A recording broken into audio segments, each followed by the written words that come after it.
Dneska nás čeká Hluboká nad Vltavou a Český Krumlov. Bohužel počasí nám moc nepřeje, takže uvidíme, jak to půjde. Tak už jsme přijeli na Hlubokou ke kostelu. Hluboká nad Vltavou byla doménou českého šlechtického rodu Schwarzenbergů. Vedle zámku Hluboká nad Vltavou se zasadili o výstavbu kostela svatého Jana Nepomuckého na Hluboké, který byl v letech 1844 až 1846 postaven jako náhrada za zámeckou kapli, která již nedostačovala potřebám obce.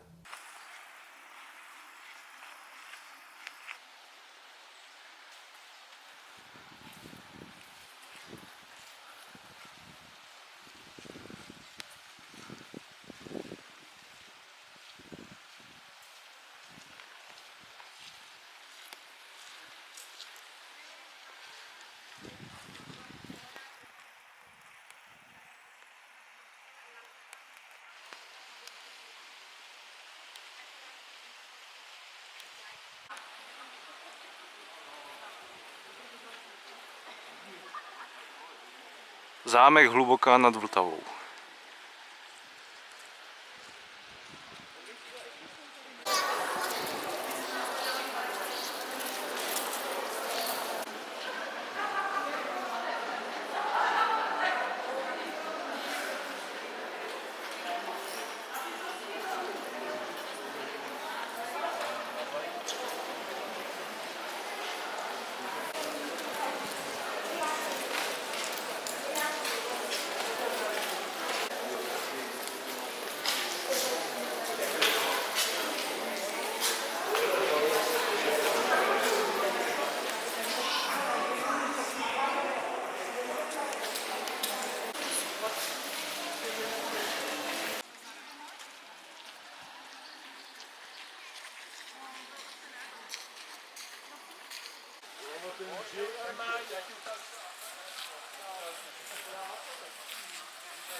Na místě zámku Hluboká nad Vltavou stál kdysi středověký hrad, který nechal postavit okolo roku 1250 významný český král Přemysl Otakar II. Podle jiného zdroje ho nechal založit jeho předchůdce, český král Václav I. Jednooký.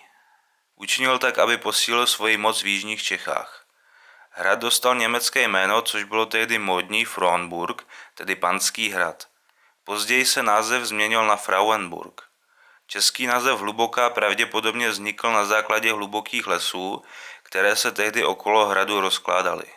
Přemysl Otakar II. Tak dokázal během 20 let založit v jižních Čechách hrad Hluboká, hrad v budoucím městě Tábor, město České Budějovice nebo cisterciácký klášter Zlatá Koruna a ještě připojit rakouské země k Českému království. Roku 1420 oblehl hrad významný český husitský válečník Jan Žižka z Trocnova, avšak neúspěšně. V říjnu roku 1661 koupil za 385 000 zlatých zámek Hluboká Jan Adolf I. ze Schwarzenbergu. Významně se zámku Hluboká nad Vltavou dotkly také války o rakouské dědictví v letech 1740 až 1748. Šlo o válku, ve které státy jako Prusko, Bavorsko nebo Francie neuznali tzv. Pragmatickou sankci a odmítli přiznat Marii Terezii nárok na rakouský a tedy i český a uherský trůn. Porážka Rakouska v této válce mimo jiné znamenala, že české země ztratily většinu Slezska.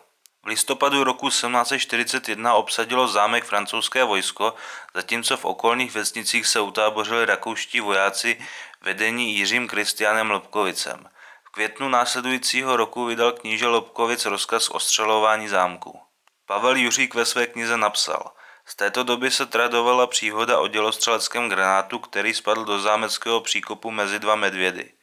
Jednoho z nich údajně natolik rozzuřila, že se na ní vrhl, tlapou urazil doutnák a uhasil oheň.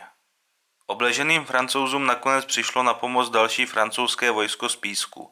V bitvě u Zahájí porazilo Lobkovice a ten pak následně musel od obléhání Hluboké upustit a stáhnout se do nedalekých Českých Budějovic. Na podzim roku 1744 dobyl Hlubokou pruský král Fridrich II. Veliký.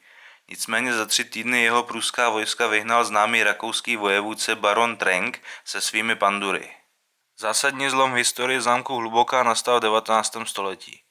Manželé kníže Jan Adolf II. A kněžna Eleonora se nechali inspirovat tehdejšími architektonickými tendencemi Velké Británie a nechali zámek Hluboká nad Vltavou rozsáhle přestavět v duchu anglické tudorovské gotiky. Pro tuto novou výstavu bylo roku 1840 objednáno 500 000 cihel. Přestavba byla dokončena až 19. července roku 1871 a tento stav vydržel až do současnosti. V roce 1918 se v důsledku první světové války rozpadlo Rakousko-Uhersko a zámek Hluboká se ocitl v nově demokratické Československé republice. Tento stav vydržel až do doby, kdy se nacisté v sousedním Německu rozhodli mladé Československo obsadit. Německá okupační vojska Wehrmachtu prošla Hlubokou ve stejný den, co vstoupila do Českých Budějovic, 15. března roku 1939. Roku 1940 byl tehdejšímu majiteli Adolfu Schwarzenbergovi jeho majetek zkonfiskován. Na přelomu května a června roku 1943 se na zámku Hluboká konala konference významných nacistických předáků. Účastnilo se jí 26 župních vedoucích, říšský ministr financí Schwerin von Krosigk, ministr zbrojení Albert Speer, generál Kaltenbrunner a mnoho dalších osobností Třetí říše. Provoz zámku i panství běžel za války bez větších zásahů. Personál zde pracoval téměř beze změn a podařilo se mu zabránit poškození zámku i krádežím jeho vybavení. Na konci války v dubnu roku 1945 rozhodl státní ministr pro protektorát Čechy a Morava K.H. Frank o tom, že jeho administrativa přesídlí z Prahy na Hlubocký zámek. Byly proto neprodleně zahájeny přípravy, které však již nebyly dokončeny. 10. května v 11 hodin dorazila do města americká armáda. Rudá armáda dorazila až po 4. hodině odpoledne a zůstala zde až do roku 1946. Majetek zabavený nacistickým Německem nebyl po válce Schwarzenbergům vrácen. Hned v květnu roku 1945 nahradila Němce Česká národní správa a v roce 1947 byl na základě zvláštního zákona číslo 143/1947 sbírky veškerý majetek hlubocké větve Schwarzenbergům znárodněn.